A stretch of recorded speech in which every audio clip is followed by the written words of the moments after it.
আপনি কি ভাবেন স্যামসাং মানেই শুধু ফোন কোম্পানি? যদি তাই মনে করেন তাহলে আজকের ভিডিও আপনার ধারণা পুরো পাল্টে দেবে। কারণ স্যামসাং শুধু একটা কোম্পানি নয়, স্যামসাং একটি ছোট দেশ যেটা সাউথ কোরিয়ার মধ্যে অপারেটিং করে। আপনি জেনে অবাক হবেন, দক্ষিণ কোরিয়ার প্রেসিডেন্টের থেকেও বেশি প্রভাবশালী স্যামসাংয়ের চেয়ারম্যানের, কারণ দক্ষিণ কোরিয়ার মোট অর্থনীতির প্রায় 23% নিয়ন্ত্রণ করে স্যামসাং কোম্পানি। স্যামসাং এর বাৎসরিক আয় $240 বিলিয়ন, যা বিশ্বের 150টিরও বেশি দেশের অর্থনীতির থেকেও বেশি।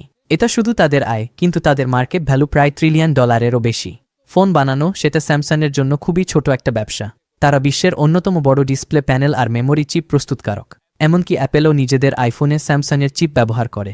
তারা বিশ্বের দ্বিতীয় বৃহত্তম জাহাজ নির্মাতা এবং কনস্ট্রাকশনে এতটাই দক্ষ যে বুর্জ খলিফা এবং তাইপে 101-এর মতো আইকনিক বিল্ডিংও স্যামসাং বানিয়েছে। দক্ষিণ কোরিয়ার মানুষ প্রায় জন্ম থেকে মৃত্যু পর্যন্ত স্যামসাংয়ের ইকোসিস্টেমে বন্দী।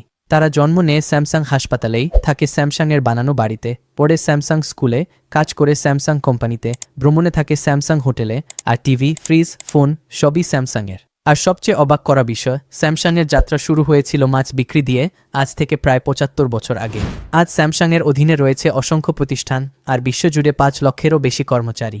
বলা হয়, যদি স্যামসাং কখনো ভেঙে পড়ে তাহলে দক্ষিণ কোরিয়ার পুরো অর্থনীতি ধ্বংস হয়ে যাবে।